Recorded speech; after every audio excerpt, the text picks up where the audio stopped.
I believe we're on. Good morning and welcome to Story Time, another installment of uh,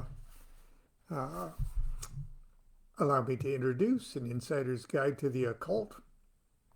Uh, in case you were wondering, it is available everywhere, Barnes& and Noble and Amazon, and directly from the publisher too. Just remember that most everything everybody writes is also available directly from the publisher. And as a matter of fact, they like fulfilling orders directly for them. And not only that, but usually the authors get a little bit bigger cut when you buy directly from the publisher, if you did not know that. Today is my introduction to the 2011 edition of The Serpent Tongue, or Liber 187, by Jake Stranton Kent. And that's Hayden Press, 2011. So without further ado, here we go. There may be a certain amount of truth in the adage, you can't teach an old dog new tricks. But for this old dog, the English Kabbalah may very well be the most important new trick I will ever learn.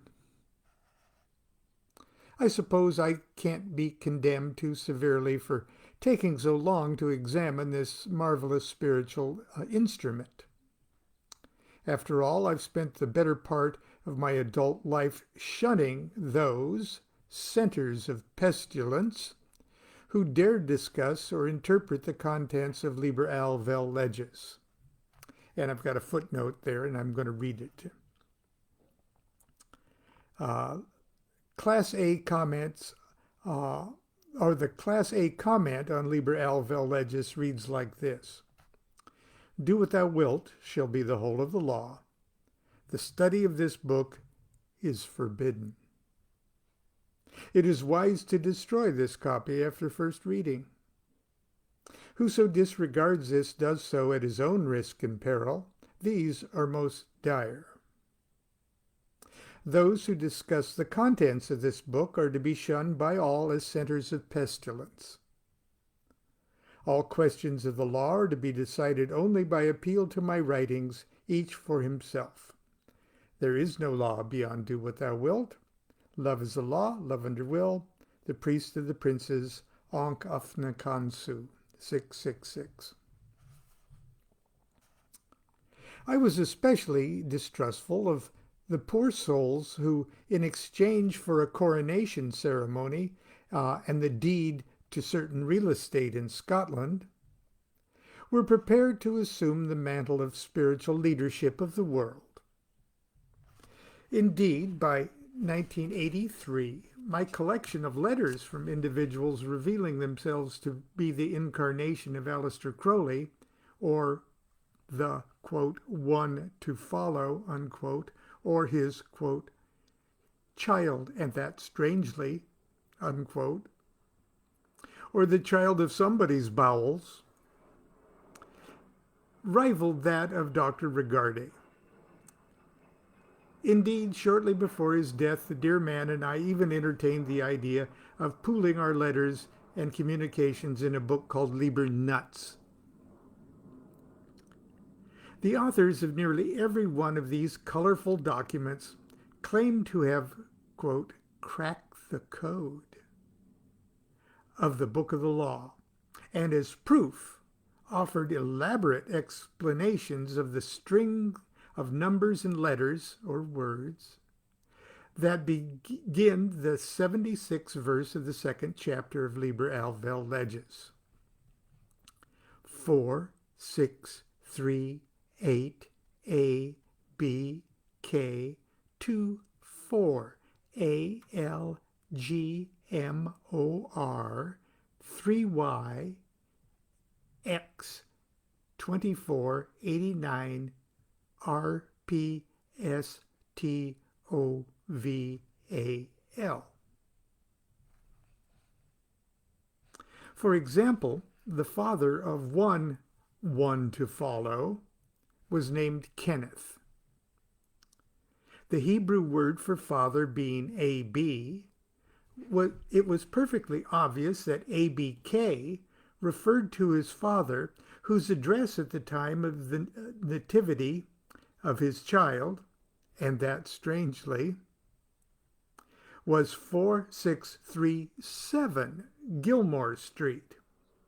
But owing to phenomena arising from the obliquity of the Earth's axis between 1904 and the date of his birth, the actual coordinates of his birth were shifted to just across the street at 4638. "What more proof could you want?" he asked. I didn't answer. But I did call Rigardi and shared the story. And we both laughed like schoolyard bullies. Today I'm somewhat ashamed of my arrogant dismissals of what I now see as sincere and poignant pleas for spiritual validation from seekers who were desperately trying far better than I to apply the complex and colorful mythos of Thelema directly to their own lives. At the time, however, my cynicism hardened with each new revelation, and so did my disdain for these stillborn prophets, with their roaring narcissism, delusions of grandeur, defective Hebrew, disjointed gematria, faulty arithmetic, poor command of the English language, and the utter incapacity to grasp the fact that whoever read their letters would immediately conclude they were mad as hatters. Like most Thelemites, I did my own share of puttering.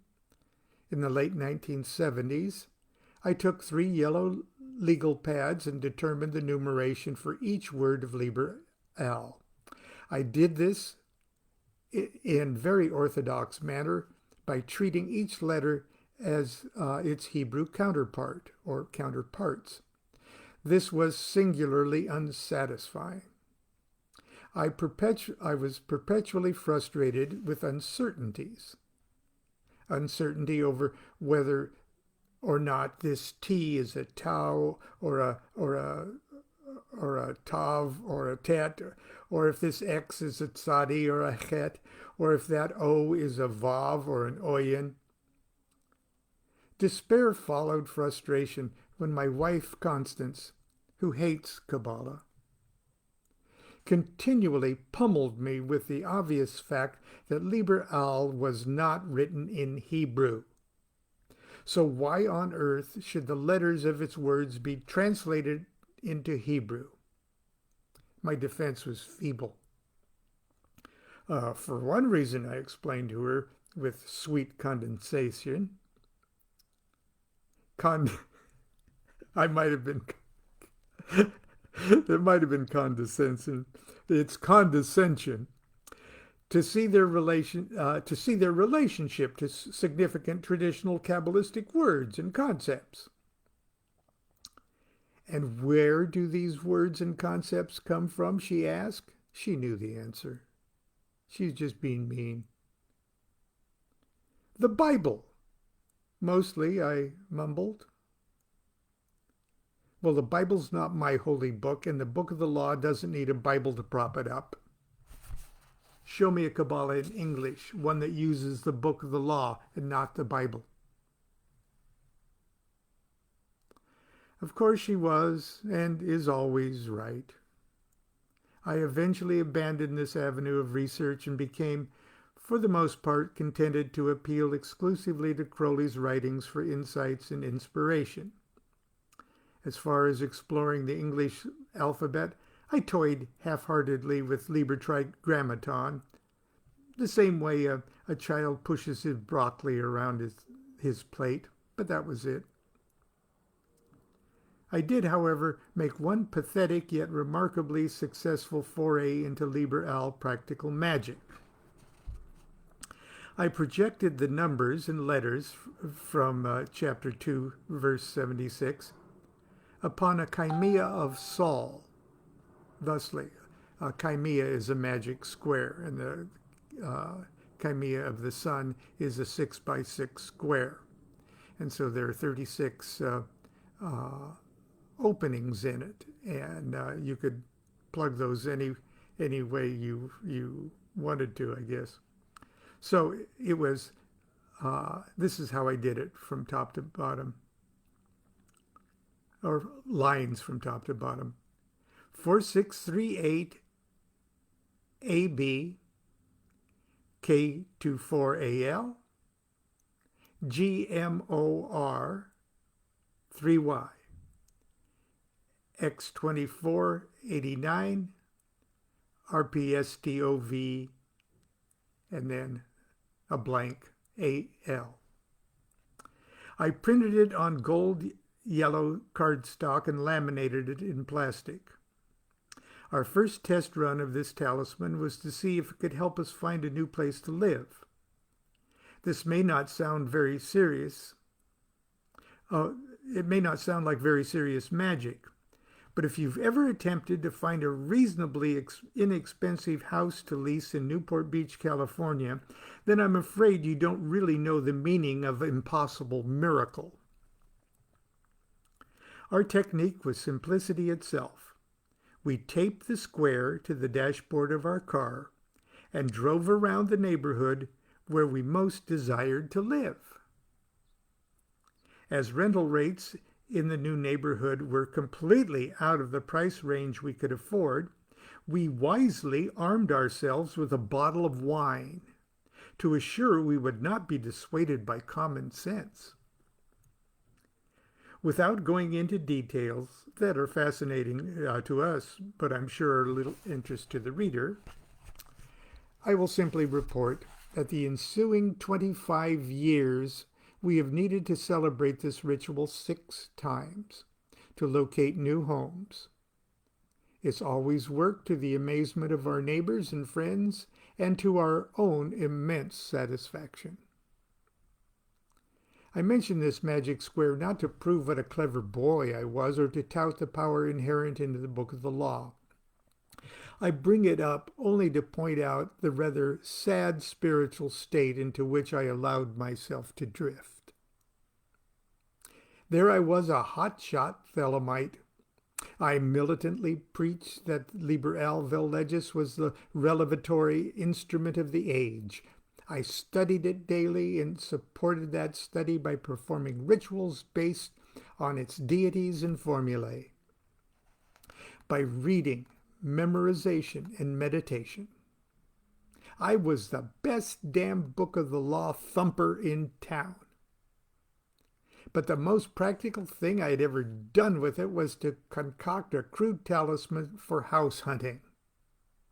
Hell, why not just get a sun-bleached buffalo bone, scratch a few markings on it with a sharp stone, and hurl it at the moon?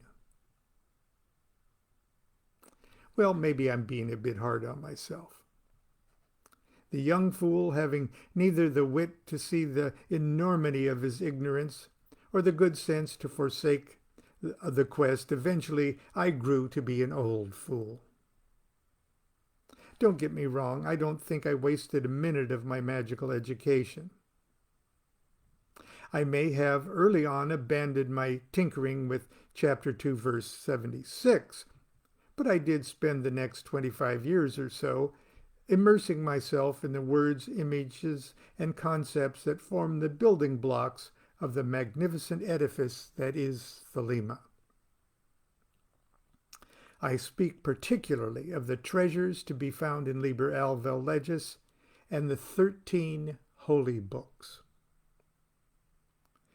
What an absolute thrill it is, at this rather late point in my magical life, to finally get a glimpse of what certainly appears to me to be the mathematical mortar that unites these great scriptural stones.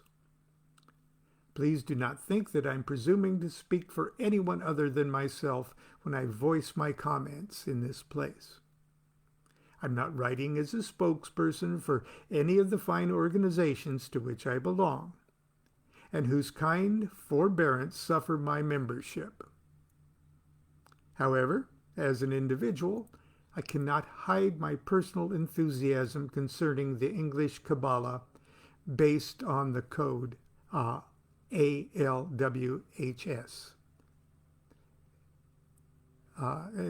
That's the progression. It'd be explained in the book. And marvelous work being done by Jake Stratton Kent and others who are continuing to develop and enrich it. They deserve the admiration and thanks of every student of modern magic.